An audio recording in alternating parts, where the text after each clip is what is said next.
Chapter 50. Sent away. Jake's sight failed him for the second time that day. He'd been watching the house from every angle, every window, every door, every shadow. Nothing could have surprised him. Then the back door slid open, and something stepped inside. The figure ducked through the frame, fur shimmering in the low light, like oil over water. For a heartbeat, Jake's mind refused to make sense of her shape. Limbs too long, movements too smooth, face almost human. His chair scraped back with a shriek as he stumbled away, heart hammering in his throat. The stranger spoke soft, musical, but the sound was drowned beneath the thunder of his pulse. "Who the hell are you?" Morgan spat, voice brittle with fear. "I am Vouet," the woman said, inclining her head. "Master Tor, I've come to see you trained and ready for the future." The silence that followed was suffocating. Everyone stared at everyone else, searching for a cue on how to react. Jake couldn't stop staring at her. Every eye of his mind turned towards her. There was nothing, no aura, no signature, no shape at all. She was invisible to him. That terrified him more than anything else. He blinked and saw through the illusion. Her skin was hair laid flat in microscopic patterns. Her teeth were long, predatory, too white. Her eyes were liquid amber with slit pupils like, "You're not human," he whispered. Vouet smiled. "No, I'm not." "What are you then?" Jake demanded. "Something you have no word for. I'm built from 100 species, from 100 different worlds." Aaron let out a broken laugh. "What the fuck is that supposed to mean? This day cannot get any weirder." Nina stepped forward, fury lighting her face. "Where the hell have you been?" she screamed. "Our friends are dead. Gent killed them, and you show up now?" Vouet didn't flinch. "I'm sorry about your friends," she said softly. "Tell me about this Gent." Her voice was low and smooth as water over stone, cut straight through Jake's fear. For a moment, he almost wanted to trust her. Her presence pressed on the room like warmth.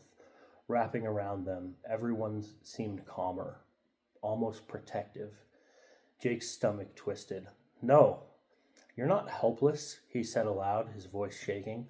"You're dangerous." Vouet's smile sharpened, predatory.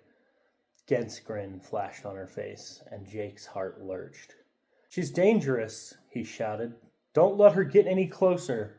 Vouet tilted her head, studying him as if he was an interesting insect. "You're brave," she said simply, and took another step.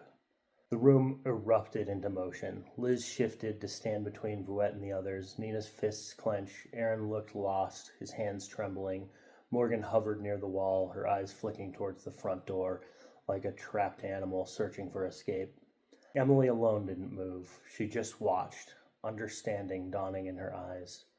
"You're all dangerous too, you know," Vouet said. "You just don't understand it yet." Jake saw her coiled muscles, small but impossibly dense, and realized she could likely kill them all before anyone could do anything. Emily tried to speak, but Vouet blurred, moving fast. In an instant, Vouet was behind her, one arm coiled around her neck, the other covering her mouth. "Sorry," Vouet murmured, "but I know what you can do, and I can't risk you saying the wrong thing."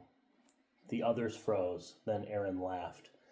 Vouet's free hand flicked, and a sphere of shifting light struck Aaron in the chest. He vanished. Gone. No sound, no light, no trace. "Oh my God!" Morgan screamed. Vouet turned to face them calmly. "He's alive. I sent him to be trained." Jake's voice cracked. "Where?"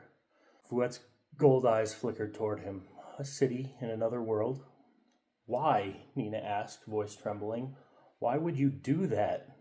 "Because your world is about to be invaded," Vouet answered, "by a force that will destroy it, and I need your help to stop it." Jake swallowed hard. "Us?" Vouet grinned. "Yes, you." Morgan's hand closed around the doorknob. "You're all insane," she said, voice shaking. "I'm not dying for this," she screamed as she ran from the house. Jake realized he'd been too focused on the stranger and the inhuman body. He hadn't even realized Morgan inched her way to the door. Damn it, Morgan, Liz cursed. Vouette didn't stop her. Her focus was elsewhere. Her ears twitched, and the air around them seemed to hum.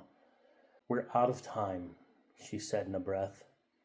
Before anyone could move, she threw another orb. Light swallowed Liz whole. A second hit Nina, and in the same instant she vanished just like the others. Wait, Jake cried, but they were already gone. Stop!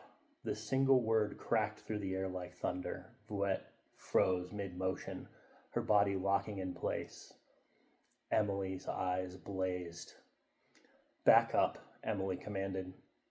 Stand away from us. Vouette stepped backwards, stiffly, fighting the pull of her muscles. Emily, please, I'm trying to help you. Tell us the truth, Emily commanded. I am.